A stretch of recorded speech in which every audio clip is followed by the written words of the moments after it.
ओम शांति। 11/6/2024 के बाबा के साकार महावाक्य हैं। मीठे बच्चे, अब तुम्हें संपूर्ण बनना है, क्योंकि वापस घर जाना है और फिर पावन दुनिया में आना है। प्रश्न है, संपूर्ण पावन बनने की युक्ति कौन सी है? संपूर्ण पावन बनना है तो पूरा बेघर बनो, देह सहित सब संबंधों को भूलो और मुझे याद करो, तब पावन बनेंगे। अब तुम इन आँखों से जो कुछ देखते हो ये सब विनाश होना है, इसीलिए धन संपत्ति वैभव आदि सब भूल बेघर बनो। ऐसे बेघर ही प्रिंस बनते हैं। ओम शांति।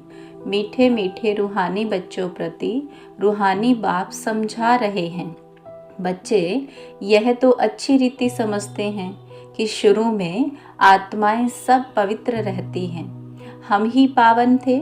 पतित और पावन यह आत्मा के लिए ही कहा जाता है। आत्मा पावन है तो सुख है। बुद्धि में आता है कि हम पावन बनेंगे तो पावन दुनिया के मालिक बनेंगे। इसके लिए ही पुरुषार्थ करते हैं। 5000 वर्ष पहले पावन दुनिया थी, उसमें आधा कल्प तुम पावन थे, बाकी रहा आधा कल्प। यह बातें और कोई समझ नहीं सकते। तुम जानते हो, पतित और पावन, सुख और दुख, दिन और रात आधा आधा है। जो अच्छे समझदार हैं, जिन्होंने बहुत भक्ति की है, वही अच्छी रीति समझेंगे। बाप कहते हैं, मीठे बच्चों, तुम पावन थे। नई दुनिया में सिर्फ तुम ही थे, बाकी जो इतने सब हैं वे शांति धाम में थे। पहले पहले हम पावन थे और बहुत थोड़े थे, फिर नंबरवार मनुष्य सृष्टि वृद्धि को पाती है। अब तुम मीठे बच्चों को कौन समझा रहे हैं? बाप। आत्माओं को परमात्मा बाप समझाते हैं। इसको कहा जाता है संगम। इसको ही कुंभ कहा जाता है। मनुष्य इस संगम युग को भूल गए हैं। बाबा ने समझाया है 4 युग होते हैं। 5वां यह छोटा सा लीप संगम युग है। इसकी आयु छोटी है। बाप कहते हैं, मैं इनकी वानप्रस्थ अवस्था में प्रवेश करता हूँ, बहुत जन्मों के अंत के भी अंत में। बच्चों को यह खातिरी है ना, बाप ने इसमें प्रवेश किया है। इनकी भी बायोग्राफी सुनाई है। बाबा कहते हैं, मैं आत्माओं से ही बात करता हूँ। आत्मा और शरीर दोनों का इकट्ठा पार्ट होता है। इनको कहा जाता है जीवात्मा, पवित्र जीवात्मा, अपवित्र जीवात्मा। तुम बच्चों की बुद्धि में है कि सतयुग में बहुत थोड़े देवी देवता होते हैं। फिर अपने लिए भी कहेंगे, हम जीवात्मा जो सतयुग में पावन थी, वह फिर 84 जन्मों के बाद पतित बनी है। पतित से पावन, पावन से पतित, ये चक्र फिरता ही रहता है। याद भी उस पतित पावन बाप को करते हैं तो हर 5000 वर्ष बाद बाबा एक ही बार आते हैं, आकर स्वर्ग की स्थापना करते हैं। भगवान एक है, जरूर वही पुरानी दुनिया को नया बनाएंगे। फिर नए को पुराना कौन बनाता है? रावण, क्योंकि रावण ही देह अभिमानी बनाते हैं। दुश्मन को जलाया जाता है ना, मित्र को नहीं जलाया जाता है। सर्व का मित्र एक ही बाप है, जो सर्व की सद्गति करते हैं। उनको सब याद करते हैं, क्योंकि वह है ही सबको सुख देने वाला। तो जरूर दुख देने वाला भी कोई होगा। वह है 5 विकारों रूपी रावण। आधा कल्प राम राज्य, आधा कल्प रावण राजा। स्वास्तिका निकालते हैं ना, इसका भी अर्थ बाप समझाते हैं। इसमें पूरा चौथा होता है, जरा भी कम जास्ती नहीं। यह ड्रामा बड़ा एक्यूरेट है। कोई समझते हैं हम इस ड्रामा से निकल जाएं, बहुत दुखी हैं। इससे तो जाकर ज्योति ज्योत समाए, वे ब्रह्म में लीन हो जाएं। लेकिन कोई भी जान नहीं सकता क्या क्या ख्यालात करते हैं। भक्ति मार्ग में प्रयत्न भी भिन्न भिन्न करते हैं। सन्यासी शरीर छोड़ेंगे तो ऐसे कभी नहीं कहेंगे कि स्वर्ग व वैकुंठ पधारा, पर वृत्ति मार्ग वाले कहेंगे फलाना स्वर्ग पधारा।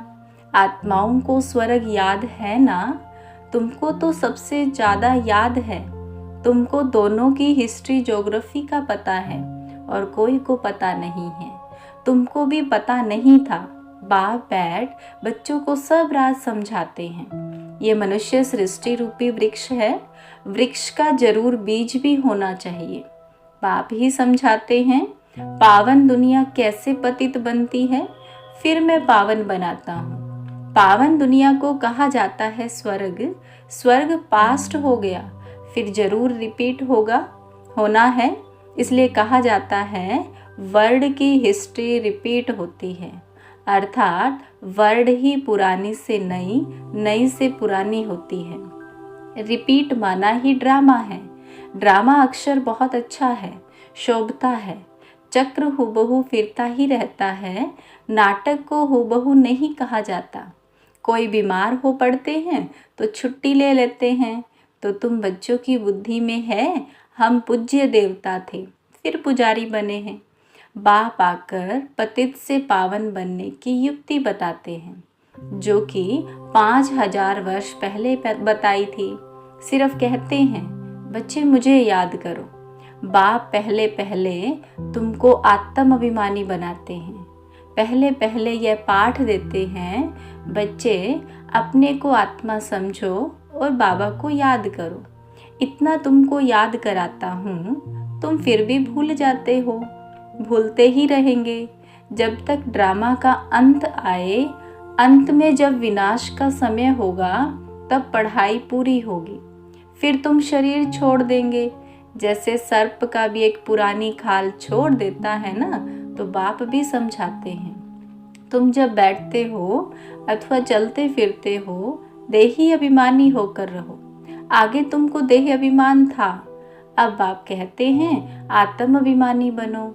देही अभिमान में आने से तुमको 5 विकार पकड़ लेते हैं। आत्म अभिमानी बनने से कोई विकार पकड़ेगा नहीं।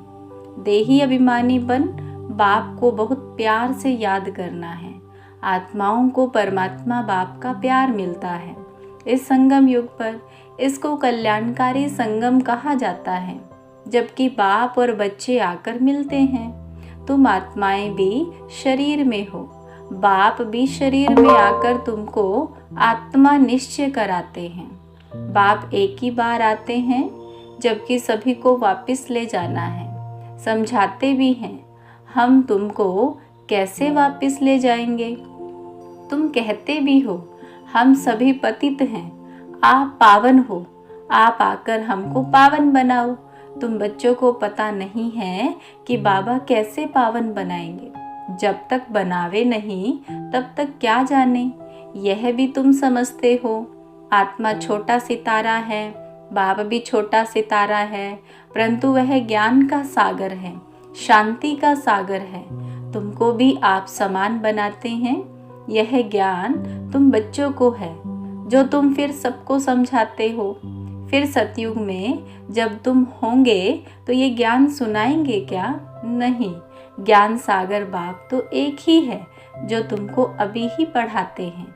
जीवन कहानी तो सबकी चाहिए ना, वह बाप सुनाते ही रहते हैं, परंतु तुम घड़ी घड़ी भूल जाते हो। तुम्हारी माया के साथ युद्ध है, तुम फील करते हो। बाबा को हम याद करते हैं फिर भूल जाते हैं। बाबा कहते हैं माया ही तुम्हारी दुश्मन है, जो तुमको भुला देती है, अर्थात बाप से बेमुख कर देती है। तुम बच्चे एक ही बार बाप के सम्मुख होते हो। बाप एक ही बार वर्षा देते हैं, फिर बाप को सम्मुख आने की दरकार ही नहीं। पाप आत्मा से पुण्य आत्मा स्वर्ग का मालिक बनाया, बस फिर क्या आकर करेंगे। तुमने बुलाया और मैं बिल्कुल बुरे टाइम पर आया।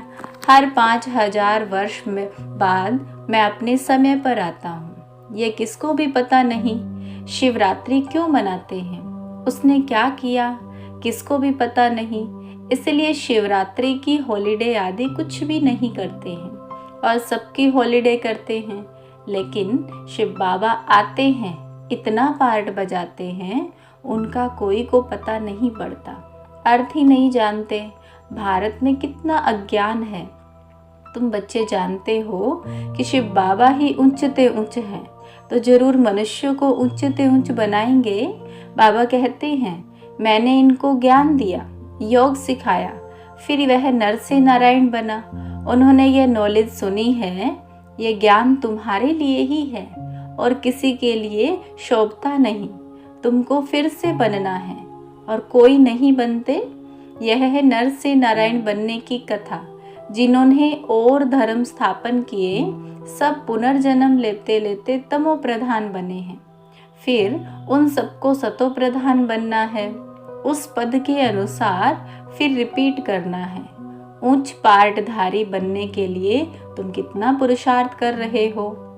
कौन पुरुषार्थ करा रहे हैं? बाबा।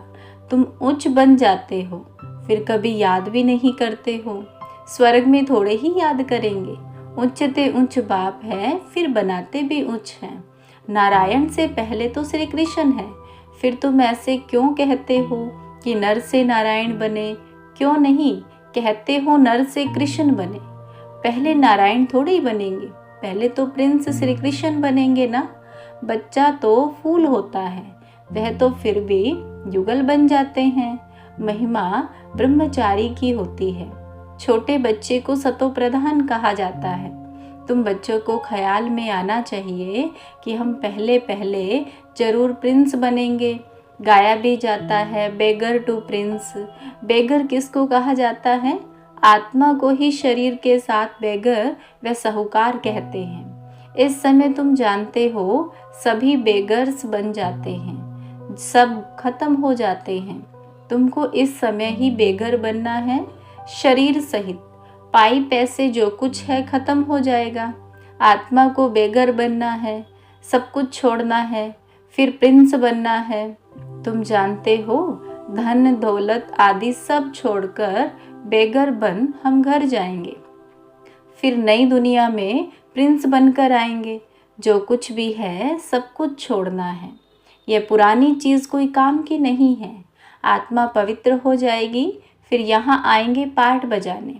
कलब पहले मिसल, जितना जितना तुम धारणा करेंगे उतना उच्च पद मिलेगा। भल इस समय किसी के पास 5 करोड़ है, सब खत्म हो जाएगा। हम फिर से अपनी नई दुनिया में जाते हैं। यहाँ तुम आए हो नई दुनिया में जाने के लिए, और कोई सत्संग नहीं जिसमें कोई समझे कि हम नई दुनिया के लिए पढ़ रहे हैं। तुम बच्चों की बुद्धि में है, बाबा हमको पहले बेगर बनाकर फिर प्रिंस बनाते हैं। देह के सब संबंध छोड़ तो बेघर ठहराना कुछ भी नहीं। अभी भारत में कुछ भी नहीं है। भारत अभी बेगर इनसॉल्वेंट है, फिर सॉल्वेंट होगा। कौन बनते हैं? आत्मा शरीर द्वारा बनती है। अभी राजा रानी भी है नहीं, वह भी इनसॉल्वेंट हैं। राजा रानी का ताज भी नहीं है, न वह ताज है न रतन जड़ित ताज है। अंधेरी नगरी है, सर्वव्यापी कह देते हैं। गोया सब में भगवान है, सब एक समान है। कुत्ते बिल्ली सब में है, इसको कहा जाता है अंधेर नगरी। तुम ब्राह्मणों की रात थी, अब समझते हो ज्ञान दिन आ रहा है। सतयुग में सभी जागती जोत है, अभी दीवा बिल्कुल डल हो गया है। भारत में ही दीवा जगाने की रस्म है और कोई थोड़े ही दीवा जगाते हैं। तुम्हारी ज्योति उजाई हुई है। सतो प्रधान विश्व के मालिक थे, वह ताकत कम होते होते अभी कुछ ताकत ही नहीं रही है। फिर बाप आए हैं तुमको ताकत देने। बैटरी भरती है, आत्मा को परमात्मा बाप की याद रहने से बैटरी भरती है। अच्छा, मीठे मीठे सिकिलदे बच्चों प्रति माता पिता बाप दादा का याद प्यार और गुड मॉर्निंग। रूहानी बाप की रूहानी बच्चों को नमस्ते। हम रूहानी बच्चों की रूहानी बाप दादा को नमस्ते। बाबा नमस्ते। धारणा के लिए मुख्य सार है। पहली पॉइंट है, अब नाटक पूरा हो रहा है, हमें वापस जाना है। इसलिए आत्मा को बाप की याद से सतो प्रधान पावन जरूर बनाना है। बाप समान ज्ञान का सागर, शांति का सागर अभी ही बनना है। दूसरी पॉइंट है, इस देह से भी पूरा बेघर बनने के लिए बुद्धि में रहे कि इन आँखों से जो कुछ भी देखते हैं ये सब खत्म हो जाना है। हमें बेघर से प्रिंस बनना है। हमारी पढ़ाई ही है नई दुनिया के लिए। वरदान है, चमत्कार दिखाने के बजाय अविनाशी भाग्य का चमकता हुआ सितारा बनाने वाले सिद्धि स्वरूप भव। आजकल जो अल्पकाल की सिद्धि वाले हैं वह लास्ट में ऊपर से आने के कारण सतो प्रधान स्टेज के प्रमाण पवित्रता के फल स्वरूप अल्पकाल के चमत्कार दिखाते हैं। लेकिन वह सिद्धि सदा काल नहीं रहती, क्योंकि थोड़े समय में ही सतो रजो तमो तीनों स्टेजेस से पास करते हैं। अब पवित्र आत्माएं सदा सिद्धि स्वरूप है। चमत्कार दिखाने के बजाय चमकती हुई ज्योति स्वरूप बनाने वाले हैं। अविनाशी भाग्य का चमकता हुआ सितारा बनाने वाले हैं। इसीलिए सब आपके पास ही अंजलि लेने आएंगे। स्लोगन है, बेहद की वैराग्य वृत्ति का वायुमंडल हो तो सहयोगी सहज योगी बन जाएंगे। ओम शांति।